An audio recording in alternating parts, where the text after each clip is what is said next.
Welcome to another episode of Historically Speaking.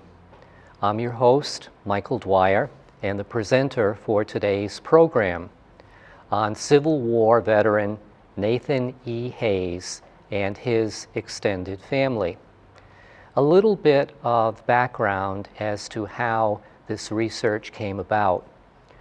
Earlier this year, I spent a great deal of time researching 4 black men named Merrow, M-E-R-O, who were purportedly brothers from Woodstock, Vermont.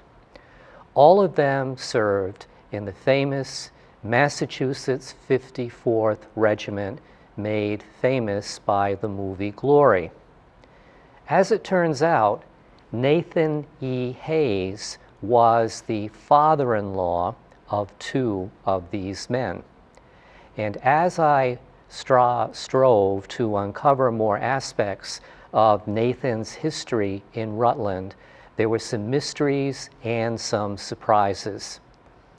As we have already focused on previous episodes, the Hayes family had been in Rutland for over 200 years.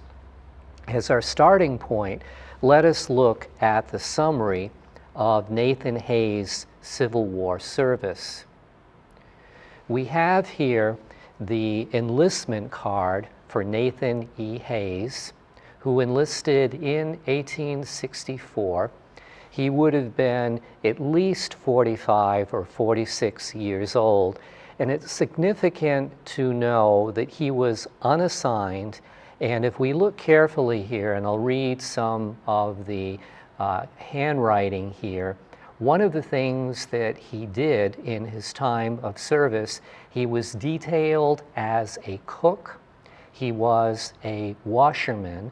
So at this time, with very much a very rigid color line in Civil War service, he was someone who served in ancillary roles. He volunteered for this service. He eventually became very ill, probably contracting a malarial fever, and as we'll see, he lived to be 90 years old.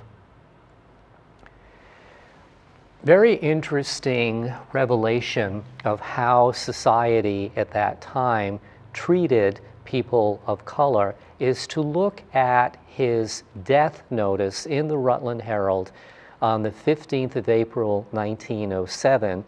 It's not even a proper death notice because in the various descriptions of news going on in the city of Rutland, this is what it says. The body of Nathan E. Hayes, colored, formerly a resident of this city, who died at Worcester, Mass. Last Wednesday, was brought to this city Saturday and buried in Evergreen Cemetery. Mr. Hayes was 90 years old and had spent most of his life in this city. He was a veteran of the Civil War. He is survived by one daughter, Mrs. M.T. Kent of Killington Avenue. If you notice, he doesn't even merit his own headline as an obituary or a death notice. Very little specificity about his Civil War service. And the question for me in our connection to more recent history is who was Mrs. M.T. Kent of Killington Avenue? And I also knew going into this that this was incorrect because there was at least one other daughter. By contrast to the mention in the Rutland Herald, the Barry Times Argus did give Nathan his own headline. And while essentially it has some of the details from the Rutland Herald, this has a little bit more specificity. This says, Nathan E. Hayes, nonagerian, longtime resident of Rutland, and this reveals that his body was brought to Rutland on the 1:50 o'clock train and was buried in Evergreen Cemetery. Once again, it mentions the daughter who lived on Killington Avenue. Through the resource known as Find a Grave, I found this wonderful photograph that a descendant named Chris Paris shared that has Nathan Hayes at the center of it. And from the clothing, I would say that this photograph was taken circa 1875 or thereabouts. So to Nathan's left, we have his wife, Margaret, and then there are 3 daughters. The person who contributed this photograph did not label these by identity, but my best guess is the daughter who is seated to her father's left on our right is the eldest, with the other 2 in descending birth order. There was about an 18-year gap among these 3 daughters, and part of my investigation is to tell you who they are. And the other thing that we will see about various documents from the Hayes family, they are of mixed race ethnicity, and that's part of the challenge of us trying to find who they are. Thanks to Jen Snoot's photography, we have very good photographs of 2 stones in Evergreen Cemetery. At the left, we see a standard GAR headstone of Nathan E. Hayes. It gives his specific date of death, his age, and he was a member of Company H, the 54th Massachusetts Regiment in the Civil War. He has the honorary flag, and we also see a stone to his wife, Margaret, who preceded her husband in death by 7 years. Typically, of what we always have to remember when we go searching among cemetery photographs is that the headstones only represent a fraction of the people who were buried within the lot. So when I paid a visit to Evergreen Cemetery this past week, and knowing there was at least 1 other daughter buried in the lot, when the gracious cemetery superintendent showed me the card of who was buried in the lot, I realized, oh, there's someone missing here who never had a headstone. And eventually, I was able to figure out who that person was and how she connected to the family. So let's start with the daughter that was mentioned in the obituary. Her name was Mary Jane Kent, and she died in Teignmouth, having lived in Rutland for a long time. Like her father, she had extraordinary longevity. You can see here that her father's name, Nathan Hayes, is listed on this death certificate, and she was born circa 1834, a widow. Working back in time, we find that Mary, the eldest daughter of Nathan Hayes, had married a man named Warren Kent. Warren, and this is where I think in the obituary or the death notice that we saw in the Rutland Herald, the M was mistaken for a W, so she was Mrs. M.T. Kent, Warren Kent.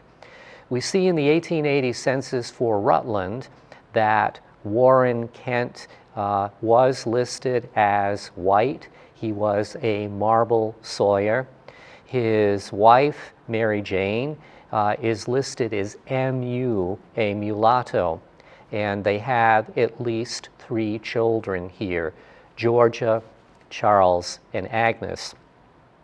The descendant named Chris Paris, who I have not been able to contact directly, I wonder if he is a descendant of Mary, and this is something that I hope to eventually find out.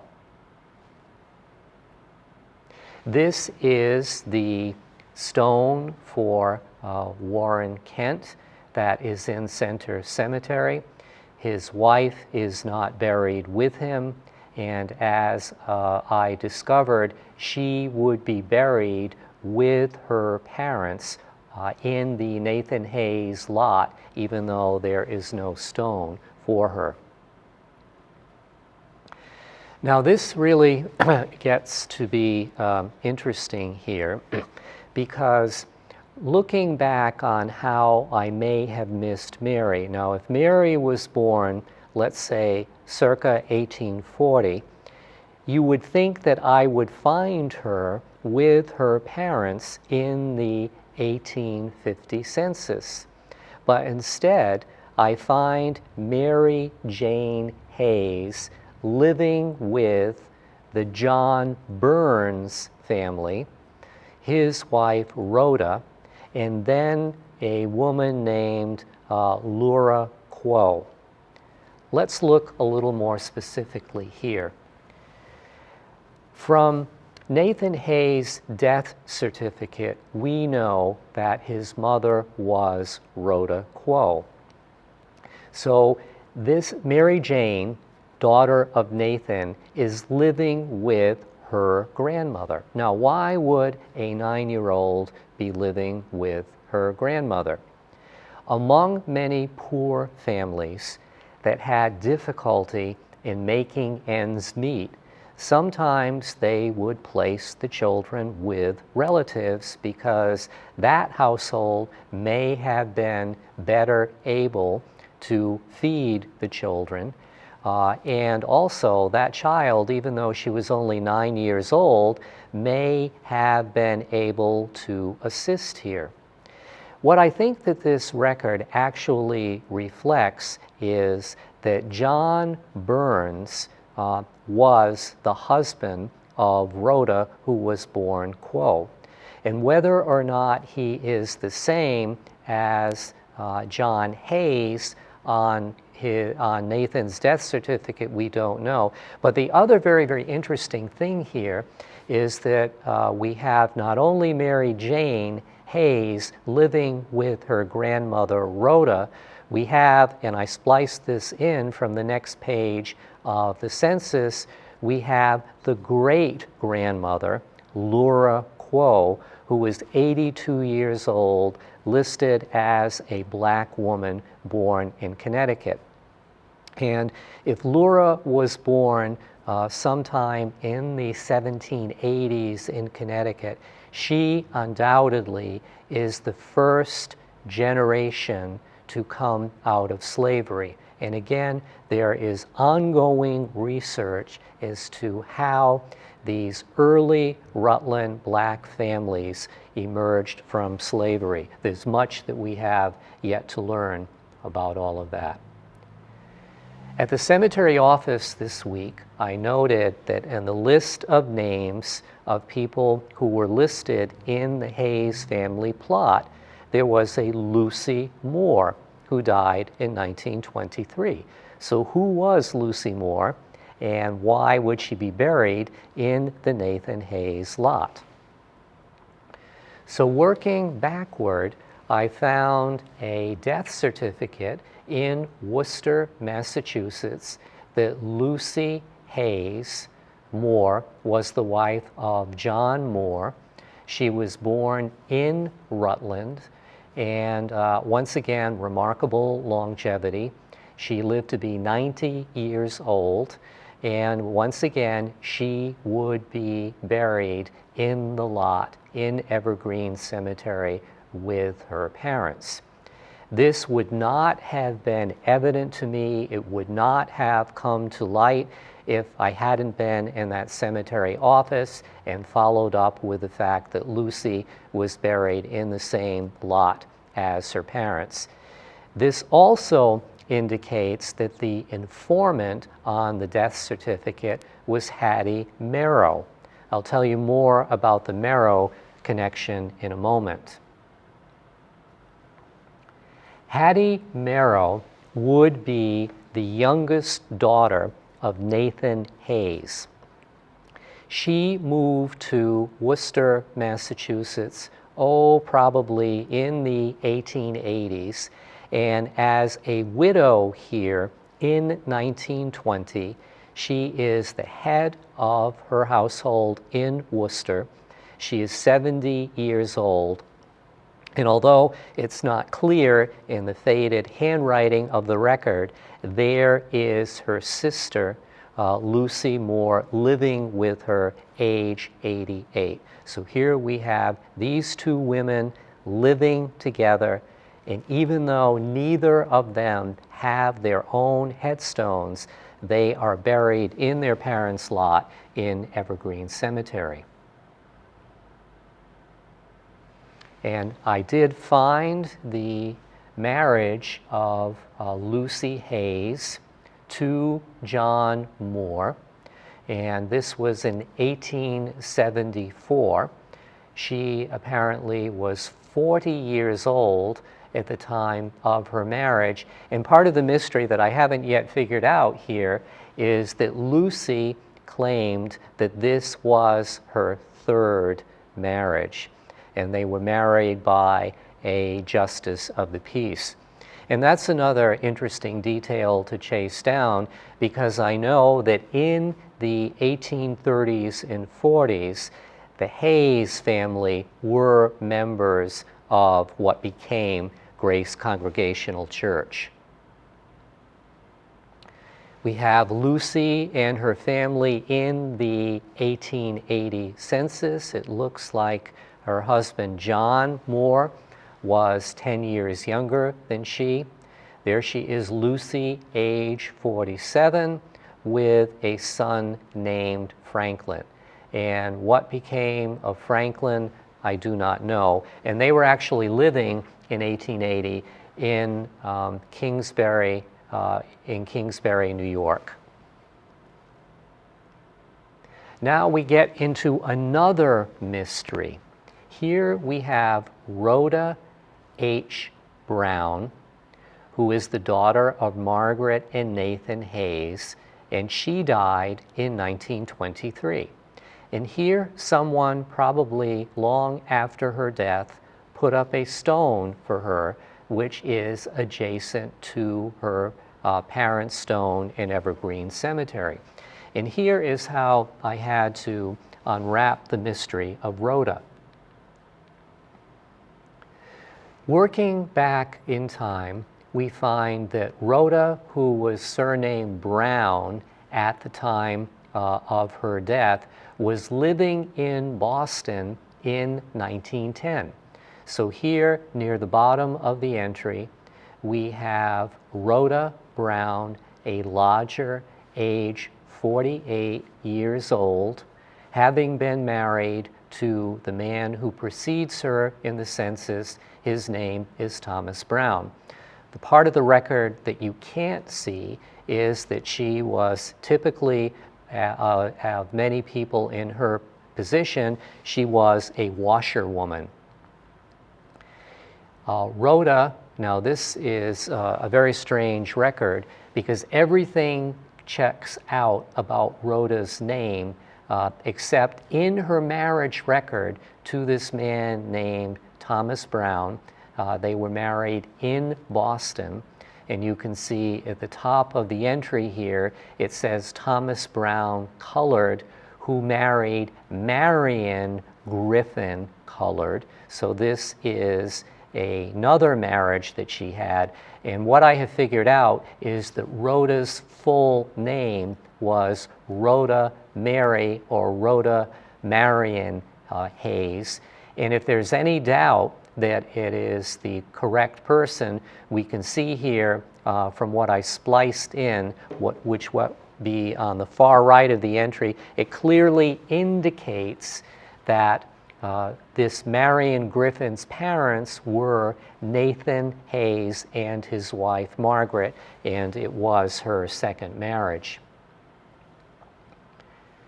Now this is where it gets even more interesting, because we go back and we know that we have Rhoda, named Rhoda Griffin, 31 years old, living in Hartford, in 1880 as a domestic servant. We know it is she because she's listed as black in the census.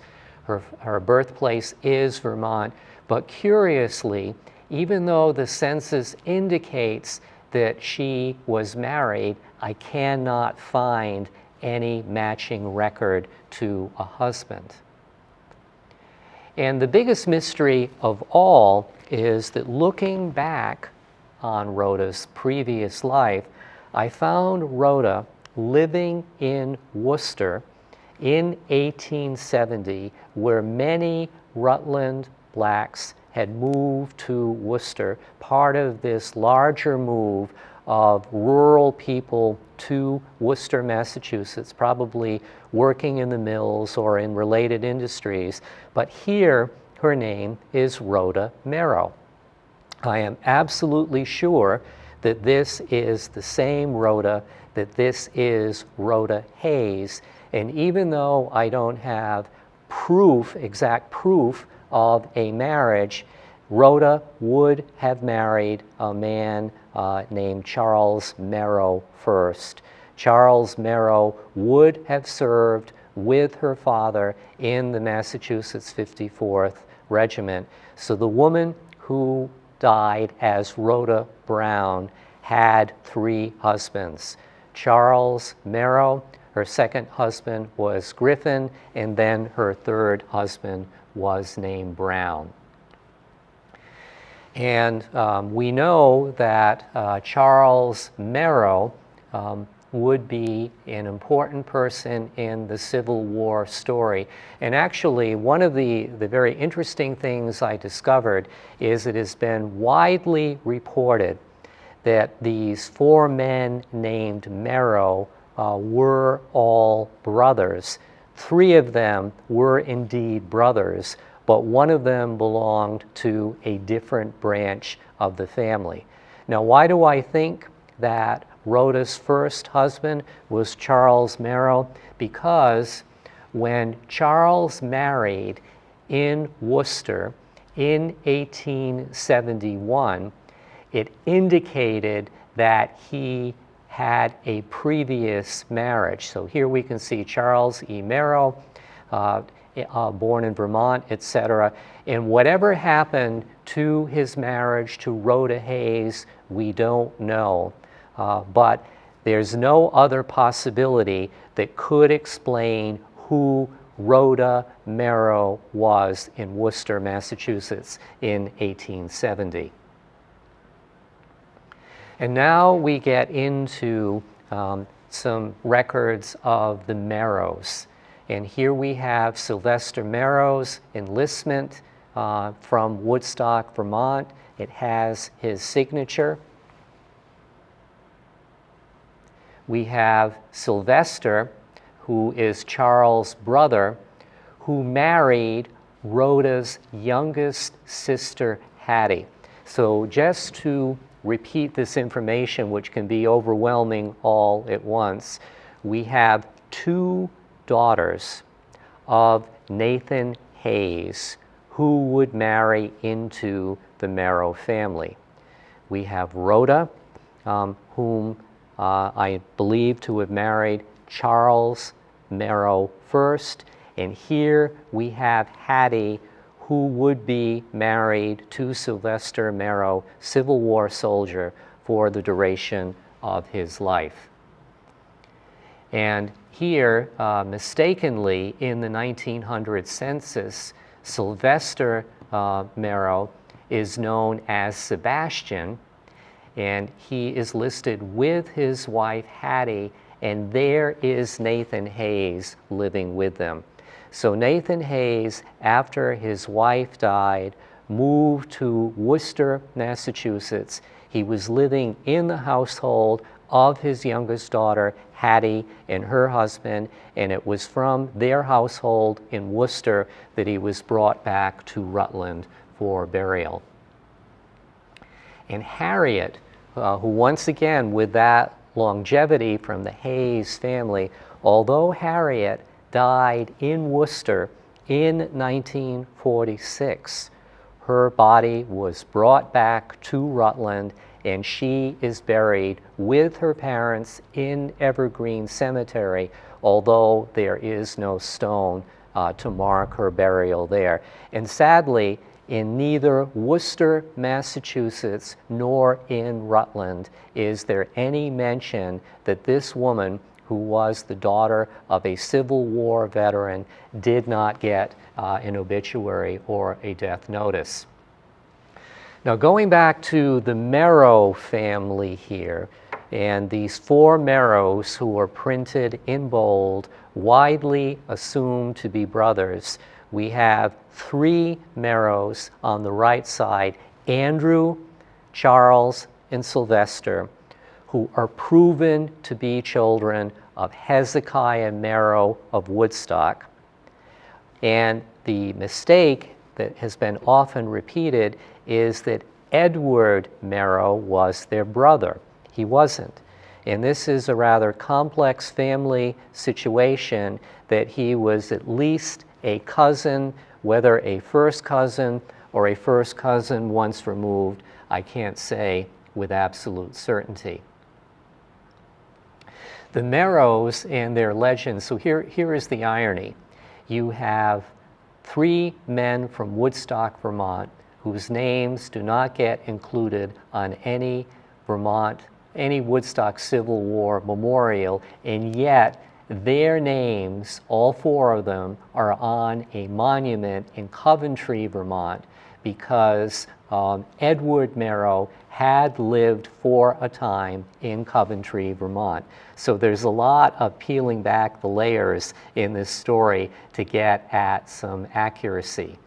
And part of the geographical diversity that we see as I have researched these families is that we have a Marrow family at the beginning of the 19th century who lived in Sutton, New Hampshire. They went to Lebanon, New Hampshire, Woodstock, Vermont, and they also touched down in Derby and Coventry, Vermont. So when families move, not to mention a branch of the family that lived for a time in Rutland, it does get very, very confusing when we're tracing them.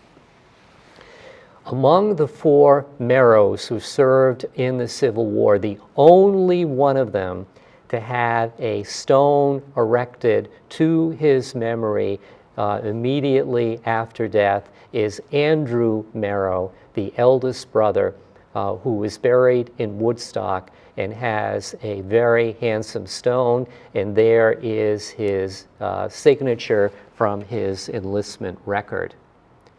And as for the Merrows, it's a fascinating story.